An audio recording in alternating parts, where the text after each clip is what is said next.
সঙ্গীতার সংসারে আরো একটি নতুন পর্বে কাছে দূরে সকল দর্শক বন্ধুদের একরাশ ভালোবাসা ও শারদীয়ার শুভেচ্ছা জানাই। বন্ধুরা, এই ধীরে ধীরে বর্ষা পড়ছে আর বাজার থেকে বড় একটা কাকশেল মাছ এনেছে।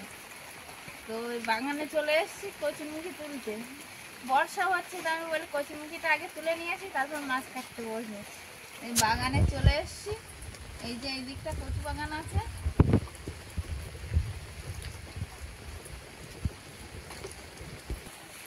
এই কোদাল নিয়ে এসেছি, কোদাল দিয়ে কচু তুলতে হবে।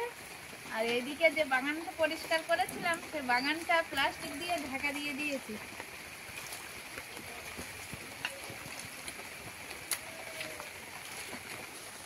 বাগানটা কিছুটা ফুকিয়েছিলাম, এত বর্ষা হচ্ছে বাগান ফুকানোর পরে তো এই প্লাস্টিক দিয়ে এই ছাউনি করে দিয়েছি পুরো এমাথা মাথা। এরপরে দানা দিতে হবে, মাটিটা শূন্য না হলে তো দানা দেওয়া যাবে না। ওই জন্য এই যে এর ভিতরে এতটা ফুকিয়েছি, একটু মাটি শূন্য হলে পরে দানা দেবো, কারণ কচুরমুখীটা তুলে নেব। তো বন্ধুরা, সম্পূর্ণ পর্বটা দেখতে থাকুন। আর যারা নতুন দেখছেন তারা আমার চ্যানেলটিকে সাবস্ক্রাইব করে আমার পাশে থেকে বন্ধু হবেন। এখনো তো গাছ মরেনি, তো কচু হয়েছে কিনা জানি না, তবু দেখি। নতুন কচুরমুখী তুলতে হবে।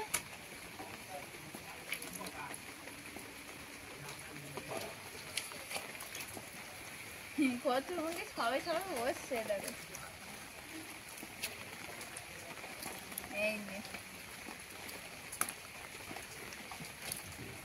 এই ঘাটটা বড় বড় কচু হয়েছে। দেখো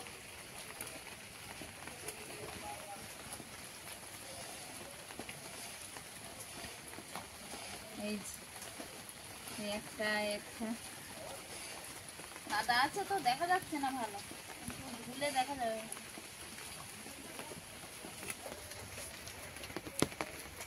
এই যে কচু তুলে নিয়েছি, এবার বাড়ির দিকে যাব। এখানে কি সুন্দর এই গন্ধ ভাজলি পাতা হয়ে আছে, দেখো। এই পাতা একটু তুলে নেবো, ওই পাতাটা একটু বড়া করতে হবে। ছিঁড়েই নেই, বর্ষা পড়ছে আর কত পাতা তুলবো। এখানে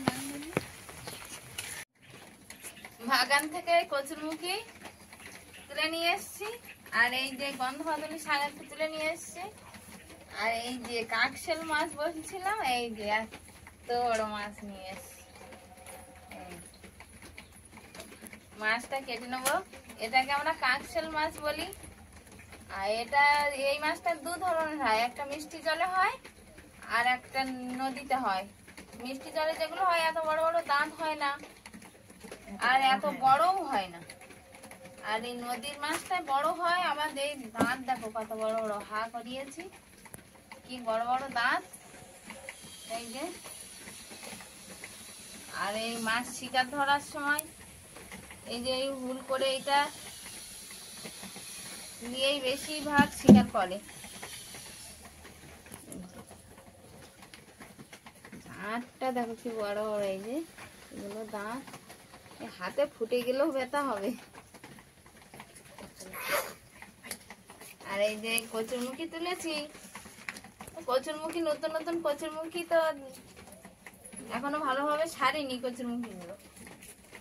কচুরমুখীর থেকে মূলগুলো আলাদা করবো আর মুখিগুলো আলাদা করবো। এই যে এবার ভেঙে ভেঙে নিয়ে আর মূলগুলো এই ধারে রেখে দিই।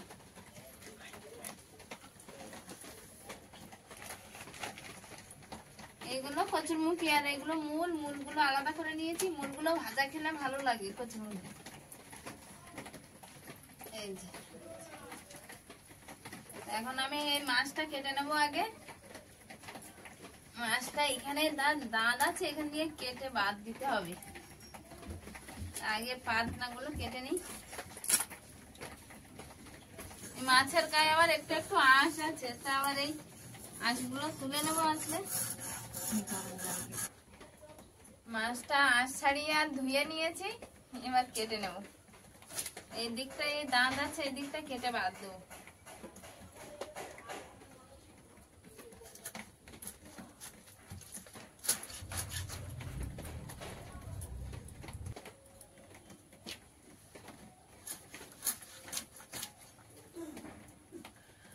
পেটের ভিতর থেকে এগুলো বার করে নেব। একবারে বার হবে না লম্বা মাছ, ওই জন্য এইভাবে বার করে নিতে হবে।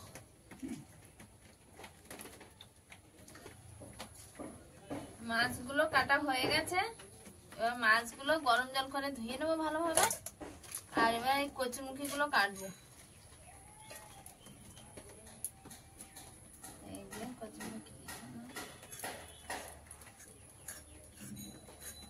কচুরমুখী আমার কাটা প্রায় শেষের কথা, আর এই একটা বাকি আছে। আর এবার সবগুলো ধুয়ে পরিষ্কার করে রান্নার দিকে যাব। এবার চ্যানটা করে আসবো সেই সঙ্গে। এই যে কচুরমুখী আর এই মাছ হয়ে গেছে কাটা। উনুনটা ধরিয়ে দিয়ে প্রথমে কড়াইতে গরম জল বসিয়ে দিয়েছি মায়ের চান করার জন্য। মা একটু এই মেঘলা করে আছে, ঠান্ডা পড়েছে, তো মা তো গরম জলে ছাড়া চান করতে পারে না, তার জন্য মায়ের গরম জল হয়ে এসছে। এবার মাছের জন্য গরম জল বসিয়ে দেবো, দিয়ে মাছটা গরম জলে সুন্দর করে ধুয়ে নেব। মাছের জন্য গরম জলটা হয়ে গেছে, এবার নামিয়ে নেব।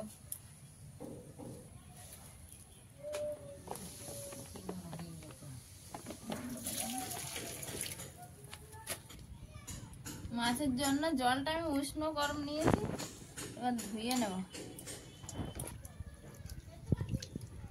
আমাদের বিয়ের পর থেকে আমার শাশুড়ি মা এটা সবসময় বলে যে মাছ আনলে আগে কেটে কুটে গরম জল দিয়ে ভালোভাবে ধুয়ে নিতে হবে।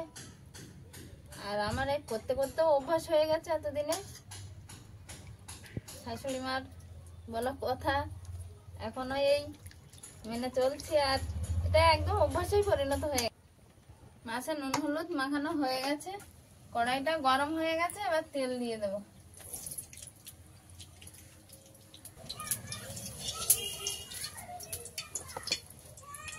তেলটা গরম হয়ে গেছে, এবার মাছগুলো দিয়ে দেবো।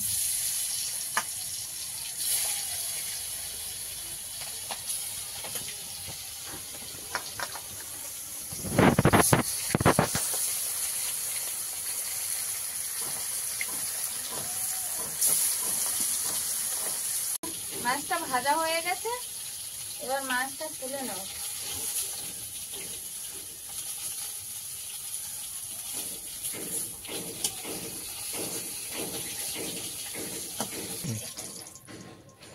মাছ ভাজা হয়ে গেছে, মাছ ভাজার তেলে একটু পেঁয়াজ কুচি দিয়ে দেবো,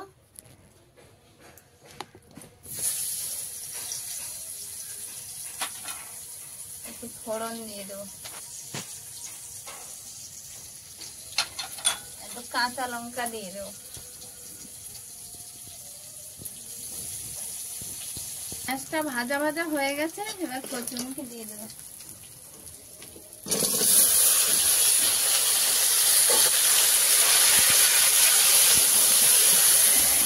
একটু হলুদ দেবো, কাঁচা লঙ্কা দিয়েছি ওই জন্য গুঁড়ো লঙ্কা দেবো না, একটু লবণ দিয়ে দেবো।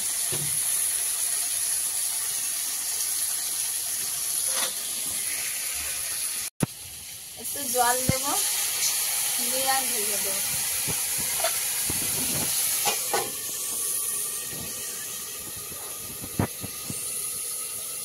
কচুরমুখির তরকারিটা হতে হতে একটু মশলা বেটে নেবো কচু আর মাছের তরকারির জন্য। তার আগে জিরে মরিচটা বেটে নিচ্ছি।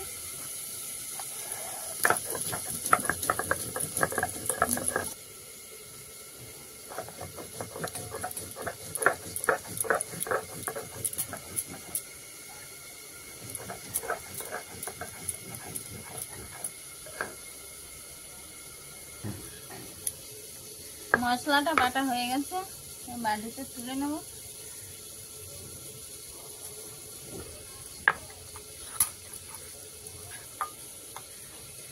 জিরে মরিচটা বাটা হয়ে গেছে, আর এদিকে কচুরমুখিও কোথায় হয়ে গেছে।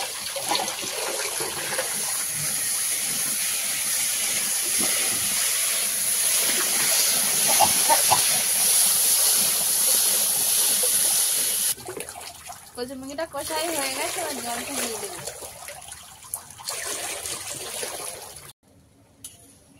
তরকারিটা ফুটে উঠেছে, এবার মাছগুলো দিয়ে দেবো।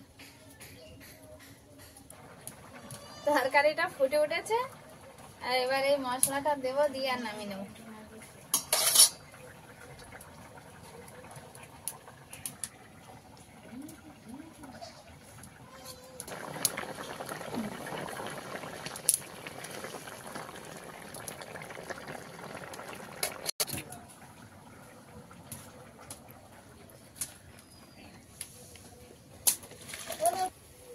এই যে কচু মাছের তরকারিটা হয়ে গেছে, আর এবার গন্ধ ভাতলি পাতাটা বেটে নেব। এই গন্ধ ভাতলি পাতাটা সুন্দর করে ধুয়ে নিয়েছি আর বেছে নিয়েছি। এটা কাঁচা অবস্থায় একটু গন্ধ লাগে, কিন্তু বাড়লে পরে আর একটুও গন্ধ থাকে না। এটা খাওয়া শরীরের পক্ষে খুবই উপকার। আমাদের একটু পেটের সমস্যা হলেই এই গন্ধ ভাতলি পাতা তুলে এনে তার বড়া করা হয়। তা আজকেরও নিয়ে এসছি। পেটের সমস্যা তত নেই, তবুও শরীরটা সুস্থ থাকে বলে আজকে একটু নিয়ে এসছি। আর এটা এখন ছিলে ফেলে একটু বেটে নেব।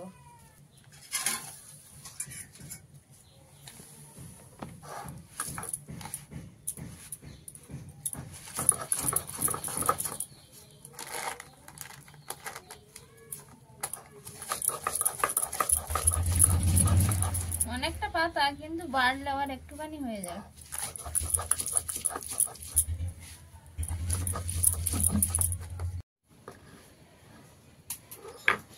পাতাটা বাটা হয়ে গেছে, এবার তুলে নেবো। এতে এই যে অতটা পাতা বেটেছি, এই হয়েছে।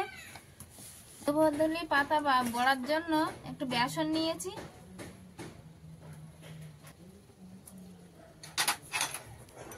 আর একটু লবণ দেব।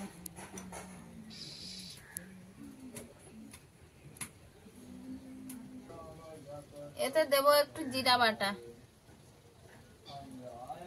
যেহেতু এটা হালকা করেই করতে হয়, শুধু জিরা বাটা, নুন হলুদ বেসন দিয়ে একটু মাখিয়ে নেবো ভালোভাবে।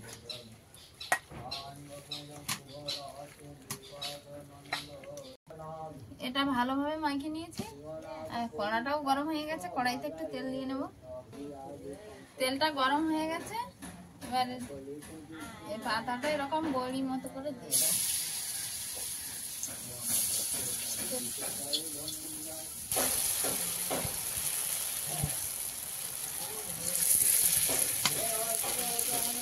সবুজ একদম বড়াগুলো।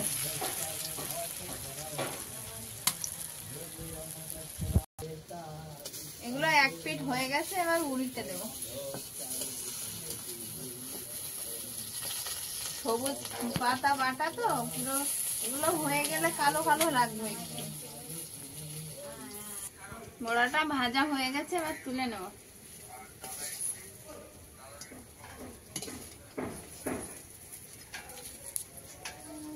বড়াগুলো সব ভাজা হয়ে গেছে, এবার নামিয়ে নেব। এগুলো দেখতে কালো, কিন্তু খেতে টেস্টি। এবার বাবা মাকে খেতে দেবো। এই গন্ধ ভাতলি পাতার বড়া ভালো হয়েছে, মার ভালো লেগেছে। আর এই মাছের তরকারি দিয়ে খাচ্ছ, এটা কেমন হয়েছে? মাছটা ভালো আজকে, মাছটা ভালো লাগবে না? বাবা মায়ের তো খাওয়া চলছে, আর তরকারি খেয়ে বললো ভালো হয়েছে। তো বন্ধুরা, আজকে পর্বটা এই পর্যন্ত। ভিডিওটা কেমন হয়েছে জানাবেন। লাইক কমেন্ট শেয়ার করে আমার পাশে থাকবেন, বন্ধু হবেন। দেখা হচ্ছে আগামী পর্বে। ততক্ষণ আপনারা ভালো থাকবেন, সুস্থ থাকবেন, স্বাভাবিক থাকবেন। নমস্কার।